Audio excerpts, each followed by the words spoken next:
Bonjour à toutes, bonjour à tous, nous sommes le 15 septembre. Et toujours une grande tristesse à Saint-Martin. Une grande tristesse et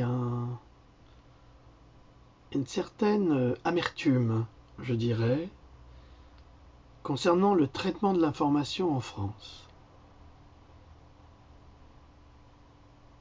Il se trouve que le gouvernement fait barrage à l'information véritable et commence à dénigrer, mais avec beaucoup de force, toutes les véritables informations qui proviennent de Saint-Martin. Comme s'il y avait une chape de plomb qui était posée sur l'île et sur les faits.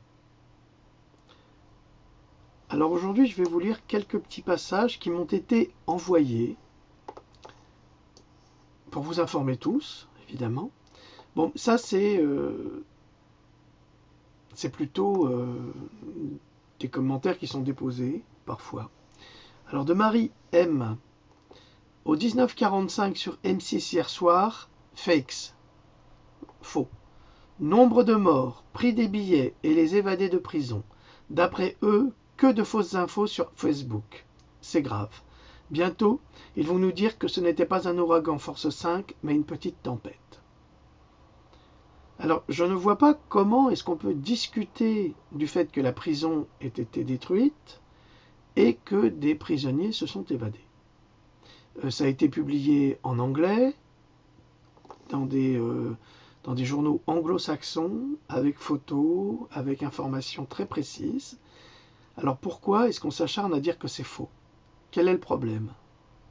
Le problème, c'est de ne pas accepter de dire que les Français sont incapables de gérer une situation de crise et surtout de contrôler 250 voyous armés et dangereux.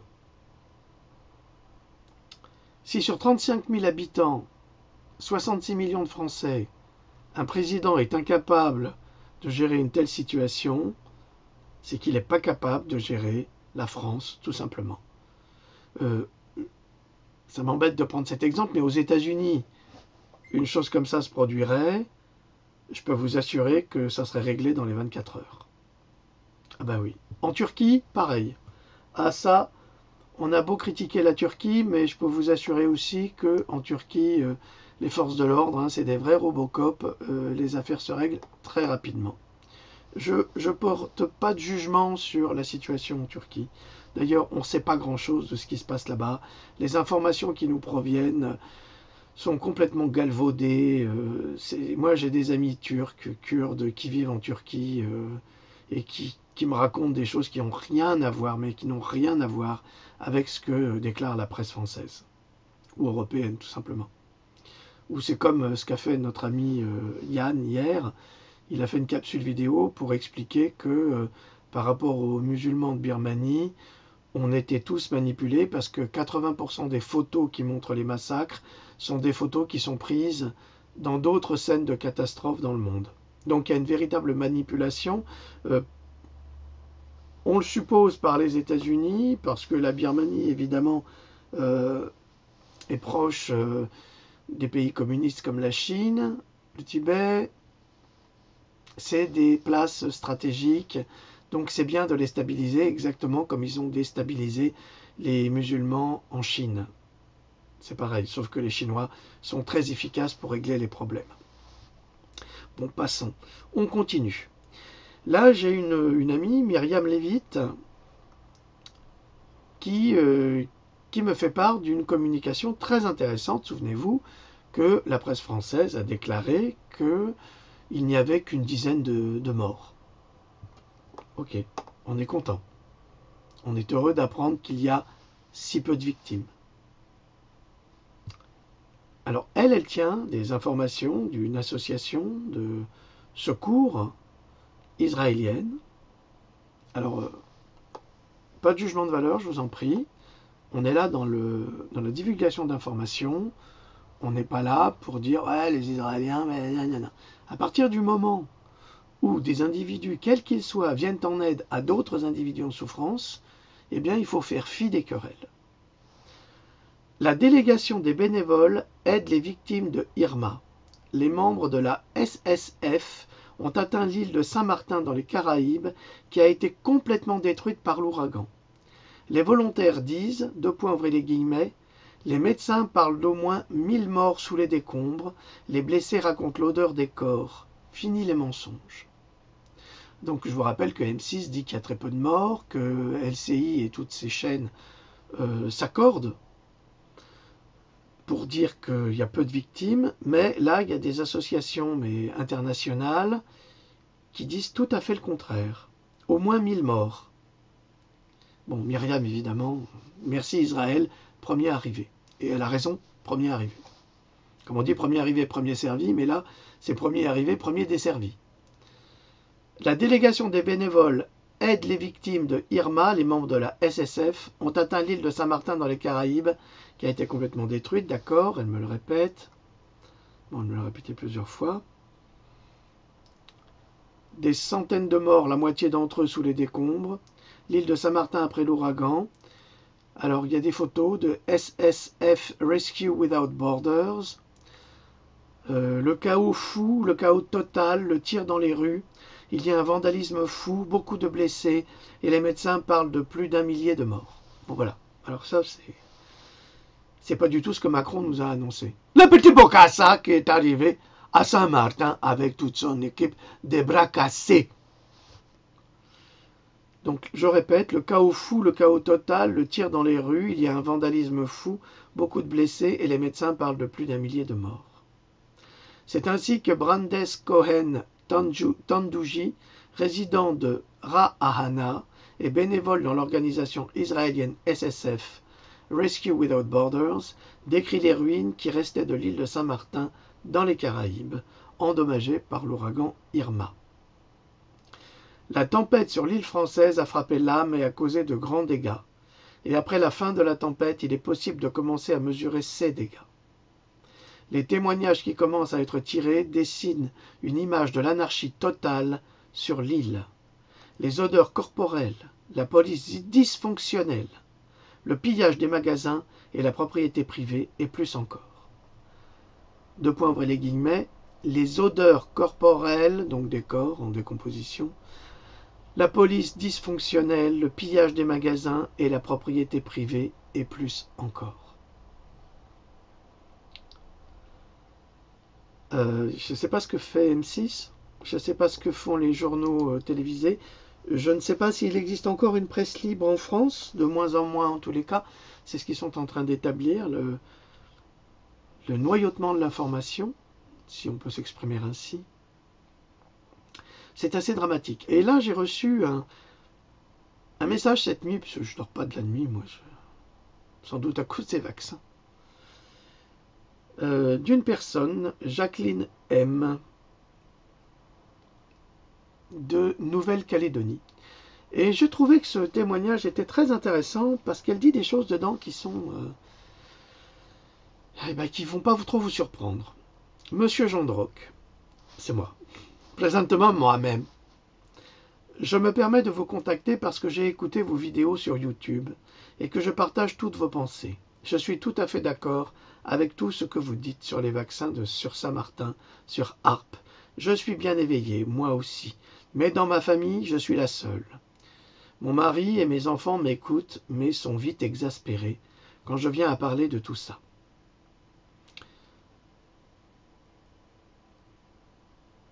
Je passe quelques détails.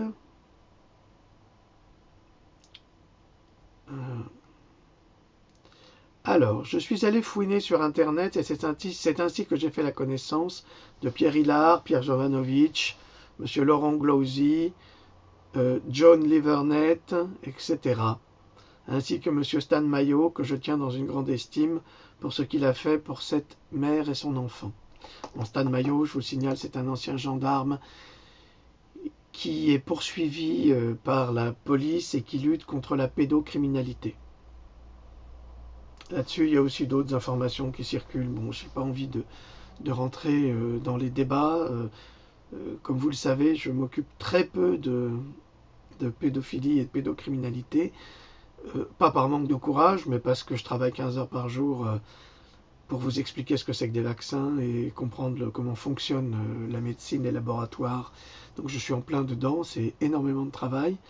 Se plonger dans des histoires de pédophilie, c'est tout aussi complexe. Et quelque part, moi, ça me détruit, ça me bouleverse, parce que tout ce qui touche à l'enfance, ça me bouleverse. Donc j'y arrive pas. C'est pas que j'en suis pas capable, c'est que j'y arrive pas. Alors, chacun fait sa part.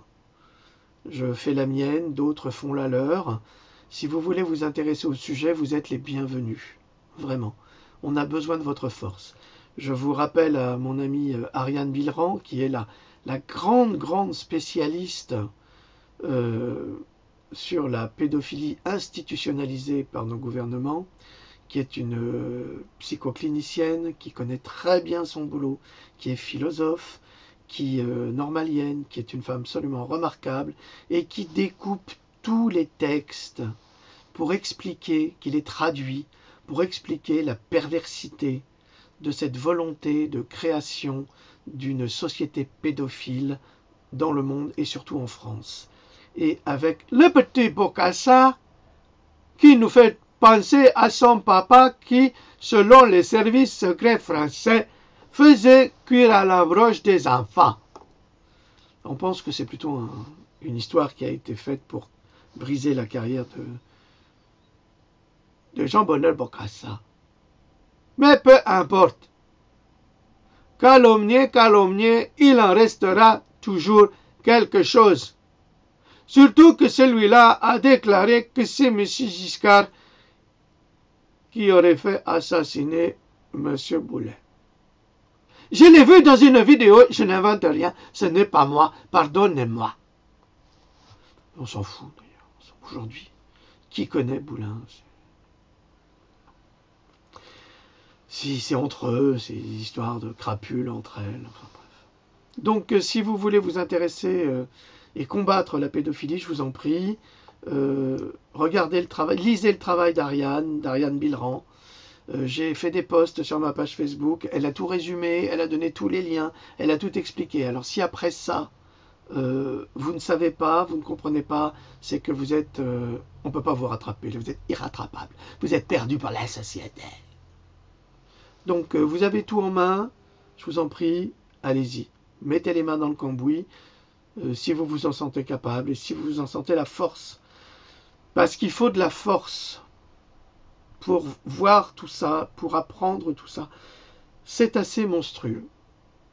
Et quand vous savez que pratiquement toutes les personnes placées politiquement très élevées sont quasiment toutes accusées de pédophilie, ça vous donne une idée de qui vous gouverne. D'ailleurs, je vais vous expliquer ça, je peux vous l'expliquer. En général, ce sont des francs-maçons. Alors évidemment, un jour, j'ai eu un commentaire. « Oui, tous les francs-maçons ne sont pas comme ça !» Ah oui, c'est sûr, les connards du dessous sont jamais comme ça. Ils savent même pas ce qui se passe. Mais pour accéder à des niveaux supérieurs, parce que vous savez qu'il y a des rangs, il y a des niveaux supérieurs, et bien pour accéder à ces niveaux supérieurs, il faut passer des rituels. Et ces rituels, c'est des viols, c'est des assassinats, c'est des tortures. En fait, on est en train de briser dans l'individu qui va gouverner toute son empathie. D'ailleurs, on le voit avec Macron, hein, ça c'est... J'ai pas dit le nom. Allez, on le voit avec petit Bokassa. Excusez-moi, mais c'est le petit président dans la France. Voilà. Donc, on le voit bien avec lui. Aucune empathie. Alors, quand il était à l'abattoir, j'en ai parlé hier, ce que j'ai oublié de vous dire, c'est que c'était lui qui voulait sacrifier l'animal. Ah non, mais je peux le faire. Et je l'ai vu en photo, sans doute durant sa campagne de la présidence. Je l'ai vu dans les îles. Il avait une canne à sucre dans une main et une machette dans l'autre. Ouh là là là là là là! Il aime bien trancher dans le vif. Eh oui, il aime bien trancher dans le vif. Il aime bien se livrer à ce type de violences, qui sont dissimulées, bien sûr. On l'a pas vu sacrifier un veau. Non, mais il l'a dit. On l'a pas vu couper la canne à sucre. On aurait vu sur son visage une sorte de jouissance, peut-être. Allez savoir. Informez-vous, là, il y a eu un psychanalyste italien qui a fait le portrait de Macron. C'était très intéressant. Et il explique pourquoi et comment il est comme ça. Comment? Vous savez pas? Il faut se renseigner chez Brigitte. Je vous le dis. Ma copine Brigitte. Non, ce n'est pas Brigitte Bardot, c'est l'autre. Alors, je reprends ce message de notre ami de Nouvelle-Calédonie. Vous voyez que je suis bien au courant de ce qui se passe en ce moment. Sachez d'autre part que je me suis fait couper mon compte Facebook sous mon nom marital. XXX.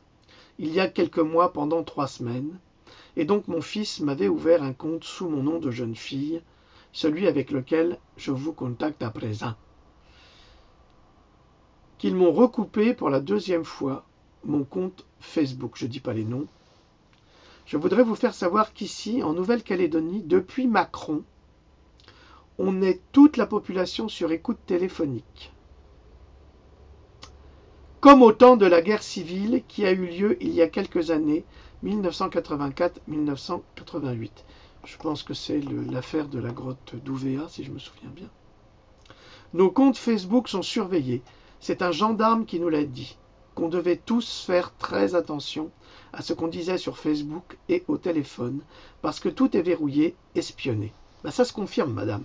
Ça se confirme parce que tous les témoignages véridiques de souffrance de Saint-Martin sont systématiquement retirés, éliminés, et absolument pas diffusés par la presse télévisuelle. Donc on se demande pourquoi on paye une redevance. C'est la redevance de l'enculation. Pardon, j'invente des mots. D'autre part, je voulais vous dire que, à propos des élections ici, en Nouvelle-Calédonie, elles ont été truquées. Alors là, elle a attiré mon attention. Parce que ça m'a rappelé quand M. Giscard faisait voter, c'était dans le Canard enchaîné, les morts dans les îles. Je crois que M. Chirac aussi, il a fait ça. Et je crois aussi le copain qui a suivi, il a fait pareil. Jamais en Calédonie la gauche n'est passée. Ici, on vote majoritairement à droite. Yes! Parce qu'on veut tous rester avec la France. Eh bien, c'est la première fois depuis l'histoire de la Calédonie que la gauche gagne haut la main, alors qu'au premier tour, c'était Marine Le Pen qui l'emportait, même dans des lieux dits indépendantistes. Même les Kanaks ont voté Marine Le Pen. Ils nous ont volé nos bulletins, nos voix. Alors je me dis que l'année prochaine, on doit tous se prononcer par référendum sur notre avenir. Reconnaissons-nous la souveraineté kanak, oui ou non? Eh bien, monsieur Gendroc, je vous donne rendez-vous l'année prochaine. On est à peu près 300 000 sur notre petit caillou perdu dans l'océan Pacifique. C'est cette petite île française dans l'âme, près de l'Australie et de la Nouvelle-Zélande, une petite île à l'emplacement stratégique très important. Un rouleau compresseur est mis en route depuis Sarkozy et il est en marche contre le peuple. Ce qui me fait peur, c'est cette jeunesse aveuglée par la technologie moderne qui a le nez rivé sur un écran et ne se rend compte de rien, et dès qu'on essaye de leur ouvrir les yeux ou de les avertir, ils haussent les épaules et tournent en dérision tout ce qu'on leur dit. Ça me fait penser à Moïse qui lui aussi a averti tout le monde sur la justice de Dieu qui allait s'abattre sur tout le monde s'il ne changeait pas. Le résultat, on le connaît.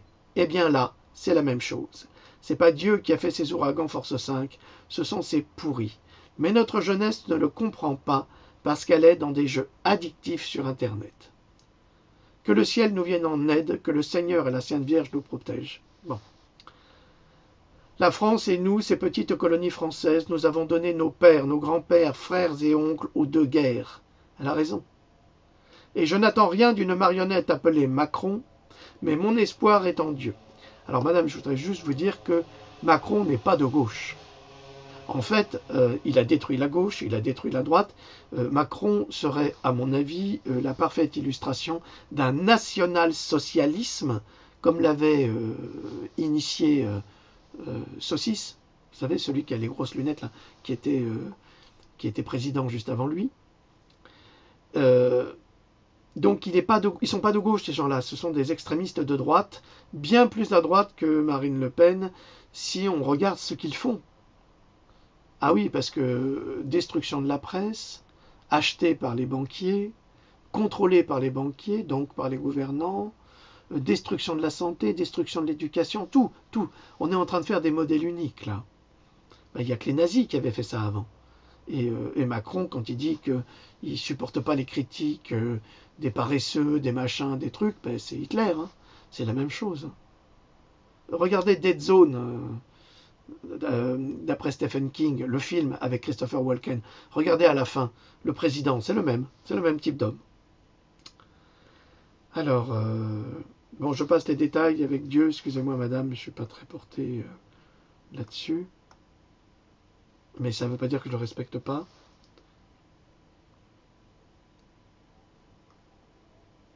Et là, elle dit une chose qui est intéressante. Dans un futur proche, c'est la plus sérifidée qui nous attend. Tous se feront mettre cette horreur par peur de manquer, et tous porteront la marque de la bête. Ouais, c'est Saint Matthieu.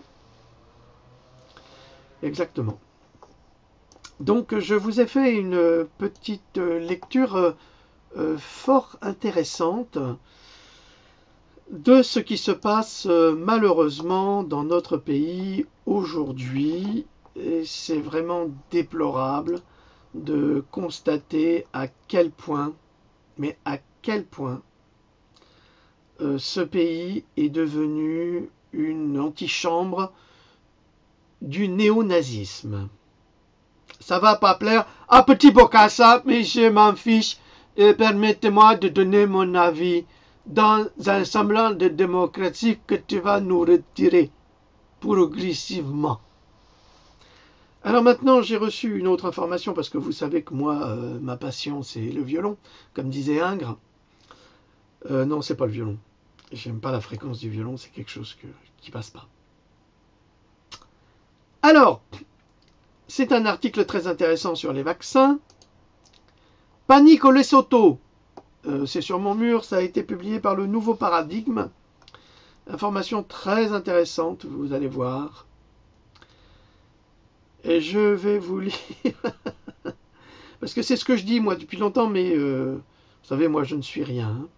Une campagne de vaccination récemment menée à l'échelle du pays, au Lesotho, contre la rougeole, les oreillons et la rubéole, le ROR ou MMR aux États-Unis, a fini par devenir une catastrophe nationale. Tiens donc. Des centaines d'enfants vaccinés présentant des effets secondaires extrêmes et des symptômes de la rougeole ont dû être reconduits dans les centres de santé. Alors il faut voir la photo d'un pauvre petit garçon ou d'une pauvre petite fille, on ne voit pas son visage, on voit que le bas, avec des boutons mais pustulants sur le... C'est immonde, immonde. Pauvre gosse. C'est scandaleux ce qu'on fait subir aux enfants. Le vaccin ROR protège, on le prétend, les enfants contre 3 maladies, la rougeole, les oreillons et la rubéole. L'Organisation mondiale de la santé, l'OMS, recommande que les enfants reçoivent 2 doses de ce vaccin, la première dose devant être administrée entre 12 mois et 15 mois, la seconde dose devant être administrée entre 4 et 6 ans. Le vaccin contient des virus vivants affaiblis. Ce vaccin est censé stimuler le système immunitaire sans provoquer la maladie chez les personnes en bonne santé. Dans un bref communiqué publié mercredi après le tollé public, le ministère de la Santé a déclaré que les autorités étaient conscientes de l'existence de plusieurs cas. Merci. Qui s'étaient présentés dans différents centres de santé et que les parents mettaient en relation avec la vaccination ROR. Alors le plus drôle, parce qu'il y a quand même quelque chose de drôle, parce que vous pourrez lire ça sur, comme je vous l'ai dit, le Nouveau Paradigme, c'est disponible sur Internet, j'ai mis le lien sur ma page, c'est que les enfants qui étaient bourrés de pustules, de boutons, d'horreur, enfin de monstruosité, les parents ont téléphoné aux médecins, et les médecins, ils ont répondu: ne vous inquiétez pas, si vos enfants ont des pustules, c'est parce qu'ils ont des vers. Oui, ils sont rongés par les vers et ça donne cette réaction. Alors si en France, madame, monsieur, votre enfant vacciné avec le ROR fait des éruptions volcaniques, demandez-vous s'il n'a pas des vers et s'il ne faudrait pas le vermifuger. Hein, vermifuger. Hein, vous allez chez le vétérinaire, vous cherchez un vermifuge, et puis ben, ça va purger votre gamin, puis ça va tuer ses vers. Mais s'il a encore des boutons, ça veut dire que c'est des gros vers. Des très très gros vers. Et puis ils sont partout. Et quand votre fils ou votre fille ouvre la bouche, il y a la tête du ver qui sort. C'est Alien. Donc maintenant le ROR c'est Alien. Je me demande quand est-ce qu'ils vont finir par cesser de prendre les gens pour des crétins. Mais souvenez-vous ce que disait Goebbels, hein, le ministre de la propagande nazie, hein, plus c'est gros, plus ça passe. Hein. Non, c'est... On n'est pas dans un film pornographique. Non, non, plus le mensonge est gros, plus le mensonge passe. Oui, plus c'est gros, plus...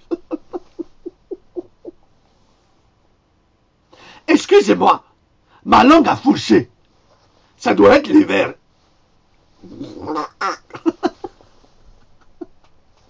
C'est pas possible. Comme ils peuvent être cons. C'est pas possible. C'est les vers.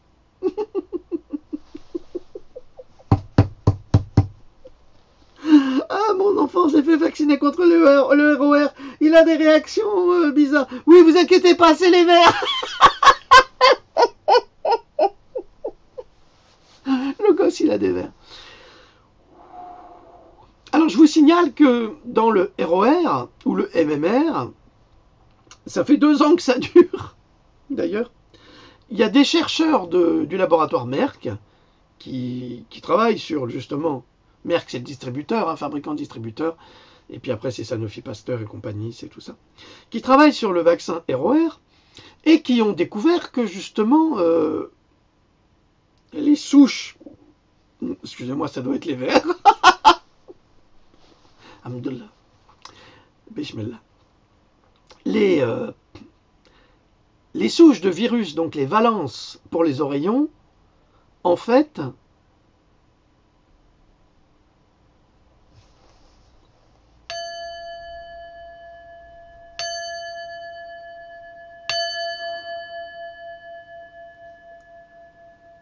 les souches de valence pour les oreillons qui sont dans ce vaccin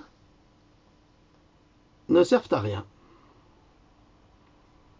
C'est pas pour les oreillons. Alors les 2 chercheurs ont posé la question à leur patron. Eh les gars, là, dans le MMR ou le ROR, la souche pour les oreillons, elle sert à rien, pourquoi? On ne veut pas vous répondre. Nous n'avons pas à vous répondre. Mais c'est quand même nous qui travaillons dessus. Tu vas fermer ta gueule.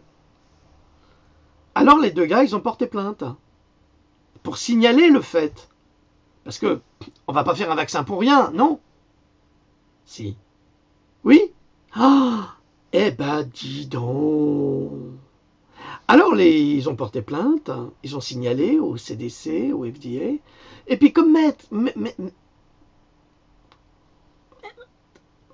Merck est très puissant, il s'est arrangé avec le CDC, le centre de contrôle des maladies, ou les centres de contrôle de maladies. Allez, je vais vous donner encore une petite information, vous allez voir. Alors, c'est là-dedans. Ça, c'est la première version. Là, je suis en train de terminer la deuxième. Je rajoute des témoignages. Et puis quelques conférences que j'ai données, avec beaucoup d'informations. Les centres de contrôle des maladies, si vous voulez... Ah, ma caméra a bougé, c'est pas grave. Je suis toujours là. Les centres de contrôle de la maladie achètent en fait directement au laboratoire pour des milliards de dollars de vaccins par an. Et ensuite, ce sont eux qui les diffusent, vous comprenez? Qui les diffusent partout aux États-Unis, chez les médecins, dans les hôpitaux, partout. Sans vérifier, bien sûr. Puisque le laboratoire dit que c'est bon. Alors, quand vous avez deux chercheurs d'un laboratoire qui disent « Eh les gars, il faut que je vous dise que dans le vaccin, le ROR, MMR, la souche pour les oreillons, elle sert à rien. Il y a quand même pas mal de produits toxiques là-dedans, on pourrait peut-être l'enlever. » Eh ben non, on ne peut pas le faire. Pourquoi? Parce que ça ruinerait le CDC, donc les centres de contrôle de la maladie, si on apprenait qu'il fallait retirer ces vaccins, puisqu'ils les ont déjà payés. C'est quand même pas Merck qui va rendre le pognon qu'on lui a donné. Vous comprenez? Donc tout ça, c'est une affaire de gros sous, essentiellement. Ensuite, la rougeole. Je ne cesse de le répéter, mais ça commence à être fatigant. L'OMS, dans les années 1950, avait déclaré que si on trouvait une valence pour lutter contre la rougeole, ce serait une très mauvaise idée, parce que ça permettrait au virus de se renforcer et de se surdévelopper. Et c'est ce qui s'est passé. C'est pour ça que dans les années 70, par exemple, on a fait une campagne de vaccination contre la rougeole qui était phénoménale aux États-Unis, donc on a vacciné. Et puis pendant 18 ans à peu près, il n'y a plus eu d'épidémie de rougeole. Ben oui, parce que le virus de la rougeole était toujours dormant, puisqu'en fait la rougeole, c'est une maladie infantile qui déclenche dans le système immunitaire un système qui va permettre à l'enfant de se renforcer. C'est comme si c'était obligatoire, en fait, ces maladies. Elles sont là pour permettre à l'enfant d'évoluer, de progresser, de passer un stade. C'est comme un rite initiatique. Mais si vous bloquez ce rite initiatique, les maladies sont toujours à l'intérieur. Comme je vous l'ai dit, il y a dans une de mes capsules, il y a plus de 99 virus qu'on ne connaît pas qui sont dans l'ADN humain, dans le flux sanguin. Mais la rougeole y est aussi. Ce n'est pas un crime de développer la rougeole, ce n'est pas une... On ne va pas en mourir. Donc 18 ans après aux États-Unis, une épidémie de rougeole surgit et est encore plus puissante et fait des ravages, et quasiment essentiellement chez les gens vaccinés. Je vous rappelle également qu'attraper la rougeole quand on est enfant, c'est pas grand-chose. Mais attraper la rougeole quand on est adolescent, adulte, c'est beaucoup plus grave. Et les oreillons, tout ça, c'est pareil. Donc, on n'a pas tenu compte non seulement des avis des médecins, mais c'est dans mon livre, tout est expliqué, non seulement des médecins, mais de l'OMS, et on a continué à faire ces saloperies de vaccins. Je vous rappelle à nouveau que si la variole s'est éteinte, ce n'est pas du tout à cause des vaccins, c'est parce que, à nouveau, l'OMS a demandé, quasiment exigé des laboratoires, qu'ils détruisent toutes les souches varioliques. Et quand ces souches ont été détruites et qu'on n'a plus vacciné, la variole a disparu.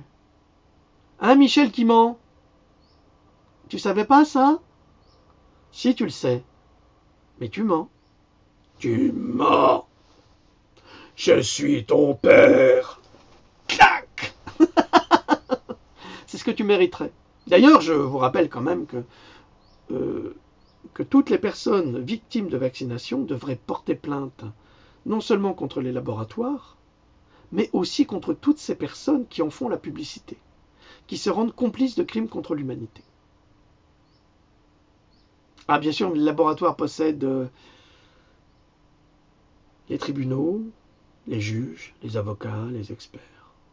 Mais ce qui est extraordinaire, c'est que aux États-Unis, on dit tellement de choses, tellement de scientifiques parlent, révèlent la vérité, mais en France, on ne connaît rien. On ne s'intéresse pas. C'est pour ça, chers amis, que l'éducation française est catastrophique, que le niveau d'anglais est quasiment nul. Je ne parle pas des langues étrangères, italien, allemand, tout ça. Et ils le savent parce que c'est eux qui détruisent un petit peu la culture et l'éducation. Et comme ça, vous n'avez pas accès à toutes ces informations que je vous livre. C'est bien dommage. Donc, comme je vous le dis, Encore une information, mais je vous l'ai déjà donnée. Mais on est obligé de répéter, répéter, répéter. C'est ça la pédagogie. Dans les années 50, un cas sur 500 000, mais mesuré, hein, un cas sur 500 000 mourait de la rougeole. Un cas. Pas Maya. Là, ils ont fait de la steak hachée. Non, non, un cas sur 500 000. Ça fait 2 sur 1 million. Personne ne va faire un vaccin pour 2 personnes sur 1 million. Personne, vous le savez. Mais n'importe quel commerçant de base ou d'enfant qui fait la dinette ne va réaliser un programme à imposer de force aux populations pour 2 personnes sur 1 million. Aujourd'hui, les personnes qui en meurent sont des personnes qui ont des déficiences immunitaires, qui viennent de pays très très pauvres, donc sous-alimentés, des eaux dégueulasses, enfin tout ça. C'est ces gens-là qui meurent. Ou alors, c'est des enfants qui sont vaccinés à plusieurs reprises. À 2 reprises. C'est le cas aux États-Unis, déclaré par le docteur Polland, qui lui est un pro-vaccination, et qui se contredit lui-même hein, d'ailleurs, et qui déclare aujourd'hui que même avec des enfants vaccinés 2 fois contre la rougeole, on a des enfants qui développent la rougeole et qui en meurent.